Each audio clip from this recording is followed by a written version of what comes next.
বিধ্বংসী অগ্নিকাণ্ডে ভস্মীভূত বাড়ি, দোকান এবং পোল্ট্রি ফার্ম। ঘটনাটি ঘটেছে উত্তর দিনাজপুর জেলার চোপড়া থানার লালুগঞ্জ এলাকায়। চোপড়ার লালুগঞ্জ এলাকায় বিধ্বংসী অগ্নিকাণ্ডে পুড়ে ছাই হলো এক ব্যক্তির বাড়ি, দোকান ও পোল্ট্রি ফার্ম। অল্পের জন্য প্রাণে বাঁচল পরিবারের সদস্যরা। পুরনো শত্রুতা নাকি শর্ট সার্কিট? আগুন লেগেছে কিভাবে তা নিয়ে উঠছে প্রশ্ন। জানা গিয়েছে কার্তিক দাস নামে এক ব্যক্তির বাড়িতে এই অগ্নিকাণ্ডের ঘটনা ঘটেছে। আগুন দেখতে পেয়ে তড়িঘড়ি স্থানীয় বাসিন্দারা আগুন নেভানোর কাজে হাত লাগিয়ে দেন। খবর দেওয়া হয় চোপড়া থানার পুলিশ ও ইসলামপুর দমকল বাহিনীকে। দমকল বাহিনী পৌঁছানোর আগে স্থানীয়রা আগুন নিয়ন্ত্রণে নিয়ে আসলেও আগুনের তীব্রতা এতটাই বেশি ছিল যে সমস্ত কিছু পুড়ে ছাই হয়ে যায়। পরে দমকলের একটি ইঞ্জিন গিয়ে আগুন পুরোপুরি নিয়ন্ত্রণে নিয়ে আসে। বাড়ির মালিকের অভিযোগ, এর আগেও দুইবার কেউ বা কারা পোল্ট্রি ফার্মে আগুন লাগিয়ে দিয়েছিল। ওই ঘটনায় থানায় অভিযোগ করলেও এখনো কোনো সুরাহা হয়নি। আজ আবার ওই ব্যক্তির বাড়িতে অগ্নিকাণ্ডের ঘটনায় প্রশ্ন উঠতে শুরু করেছে। সেফিল টাইমস। ঘুম থেকে উঠে দেখতেছি আমার পূর্ব সাইডে চকিতে আগুন জ্বলতেছে। পোড়া চকি পোড়া গন্ধ পাইছি, ওখান থেকে দেখতেছি আগুন জ্বলতেছে। ঘরের কিছু বেঁচে আছে? না, কিছু নেই। আর আমার সব শেষ, আমার সব শেষ হয়ে গেছে একবারে, আর কিচ্ছু নেই। আমার একটা সুতাও নাই। আমার জীবনটাও যদি চলে যেত ভালো থাকতাম। দাদা, কোথায় আপনার বাড়িটা? এই লালুগঞ্জ। কি কাজ করতেন আপনি? আমি জল বিক্রি করি, আর একটা পোল্ট্রি ফার্ম, বাড়িতে একটা ছোট্ট দোকান আছে, এগুলা নিয়ে চলতে থাকি। কত টাকার সম্পত্তি ক্ষয়ক্ষতি হতে পারে আপনার? বহুত, এখানে তো আমি মিনিমাম 10-15 লাখ টাকা খরচ করছি সব কিছু নিয়ে। এখন এই টাকা আমি কি করে দেবো? এগুলো সব লোন, আমার 1 টাকাও ক্যাশ টাকা নাই। এগুলো সব লোন চলতেছে, মিনিমাম 10-20 লাখ টাকার মতো লোন চলতেছে। আজকে থেকে কিভাবে লোনের কিস্তি দিব আমি আর জানি না। আমি ওই জন্য বলি, আমি যদি মরে যাই তাহলেও ভালো হয়।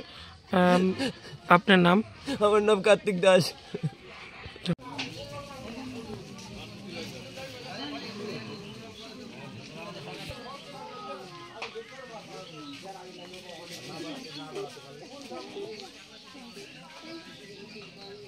ঘটনা ঘটেছে যেটা আমি এসে দেখতে পেলাম যে কার্তিকের ঘরে আগুন লেগেছে। তো এইবার কে বা কারা লাগিয়েছে, কার্তিককে জিজ্ঞাসা করলো, ও বলতে পারছে না। এর আগেও নাকি ওর মুরগির ফার্ম প্লাস ঘরে আগুন লেগেছিল, প্লাস মুরগিও চুরি হয়েছিল। তো যেটা এসে দেখলাম, ওর গাড়ি, পিয়াজু গাড়ি আর কি, প্লাস ওর দোকানের যত জিনিসপত্র ছিল এবং ঘরের আসবাবপত্র যা থাকে আর কি, একটা ঘরে কম জিনিস থাকে না, প্রত্যেকটা জিনিসেই ওর জ্বলে শেষ। কোনো জিনিসে বাঁচাতে পারেনি।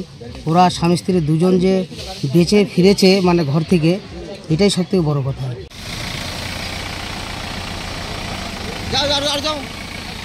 আগুন ধরছিল তখন টের পেয়েছি।